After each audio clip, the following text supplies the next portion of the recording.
Saya pernah membuat katekese tentang novena, dan di sana itu saya sebutkan ada 10 tips agar novena itu berhasil. Nah, dari antara 10 tips itu ada satu yang banyak mengundang pertanyaan daripada netizen, yaitu saya sebutkan di sana itu nomor 10, jangan mengtahyulkan novena. Banyak dari mereka tidak memahami apa yang saya katakan itu, sehingga mereka bertanya apa maksud dari mengtahyulkan novena. Siapakah aku di hadapan-Mu Tuhan, Kau curahkan cinta-Mu. Halo sahabat Santo Paulus, selamat bertemu kembali di channel ini. Saya pernah membuat katekese tentang novena di channel YouTube saya ini, dan di situ saya memberikan ada 10 tips agar novena itu berhasil dengan baik. Di antara 10 tips itu ada satu yang mengundang banyak pertanyaan daripada netizen, yaitu saya menyebutkan di sana nomor 10, jangan mengtahyulkan novena. Nah, banyak dari mereka menanyakan arti dari maksud saya itu. Jadi ketika saya berkata jangan mengtahyulkan novena, mereka banyak yang gagal paham. Sebenarnya saya sudah menjawab satu-satu pertanyaan mereka di kolom komentar itu, tapi tetap saja banyak yang menanyakan pertanyaan yang sama. Nah, di sini saya akan menjawab pertanyaan itu.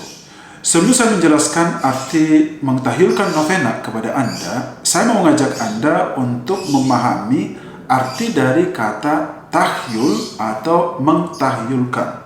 Menurut Kamus Besar Bahasa Indonesia, ada dua kata arti dari tahyul. Yang pertama, sesuatu yang hanya ada dalam hayalan belaka. Yang kedua, kepercayaan kepada sesuatu yang dianggap ada atau sakti, tetapi sebenarnya tidak ada atau tidak sakti.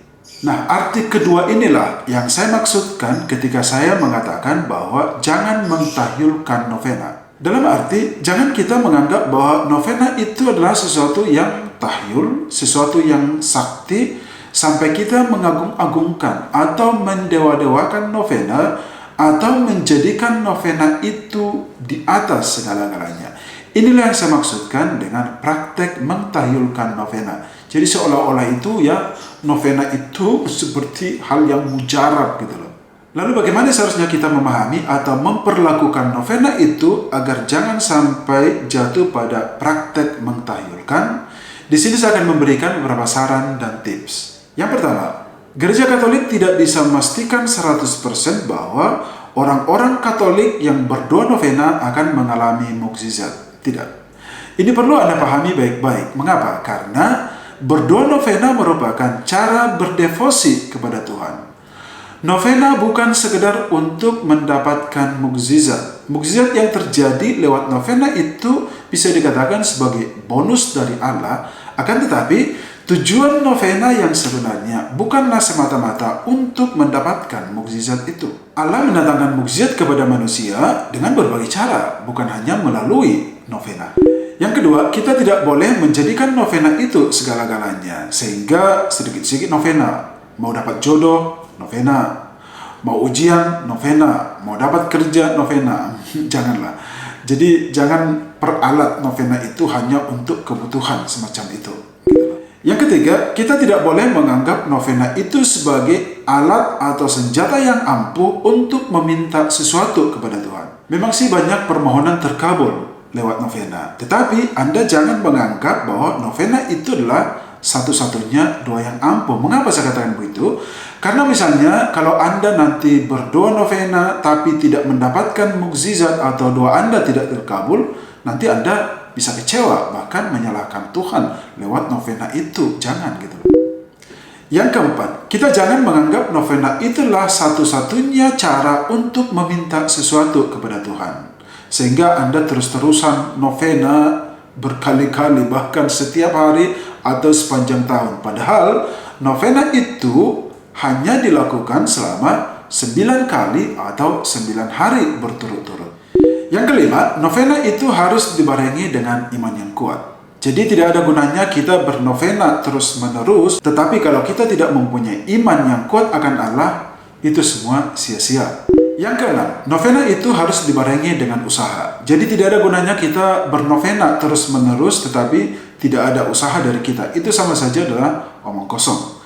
Seorang pernah berkata kepada saya, "Romo, saya sekarang sedang doa novena agar utang-utang saya dilunasi." Saya berkata kepada dia, utang itu harus dibayar loh, bukan untuk dinovenakan.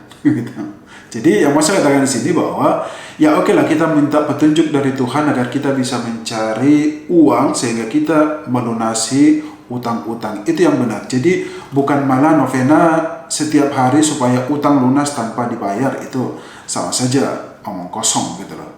Yang ketujuh, kita tidak perlu membanding-bandingkan novena yang satu dengan yang lain. Novena Judas Tadeus sama saja dengan novena Hati Kudus Yesus. Novena medali wasiat sama saja dengan novena 3 kali Salam Maria. Itu sama saja nilainya. Karena walaupun kita berdoa melalui Santo Judas Tadeus, melalui Antonius dari Padua, dan juga melalui Bunda Maria, tapi tetap doa itu kita tujukan kepada Allah. Jadi jangan sampai ada sebutan yang berkata bahwa novena ini lebih sakti, novena itu kurang sakti. Jangan, karena sekali saya katakan nilai novena itu semuanya sama. Yang kedelapan sebagai yang terakhir adalah ini perlu Anda pahami baik-baik. Kalau misalnya Anda sudah melakukan novena selama 9 kali tetapi doa Anda tidak terkabul, Anda bisa mengulangi novena itu lagi, misalnya jeda 1 hari atau 2 hari. Atau bisa juga Anda melakukan novena itu dengan hitungan 3 kali 9. Jadi jumlah novena yang Anda lakukan itu atau langsungkan itu selama 27 hari. Jadi 9 kali 3 novena. Banyak umat menerapkan ini dan juga mereka juga ternyata berhasil. Doa mereka terkabul lewat novena itu.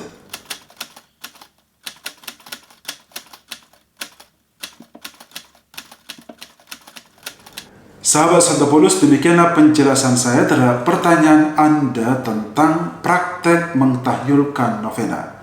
Semoga penjabaran saya ini semakin menambah wawasan Anda tentang novena atau praktek novena yang ada dalam gereja Katolik. Dan semoga ini juga semakin membuat Anda terpacu untuk melakukan novena, tetapi bukan hanya sekedar meminta mukjizat dari Tuhan, tetapi untuk juga cara Anda semakin mendekatkan diri kepada Tuhan. Sampai ketemu di episode selanjutnya.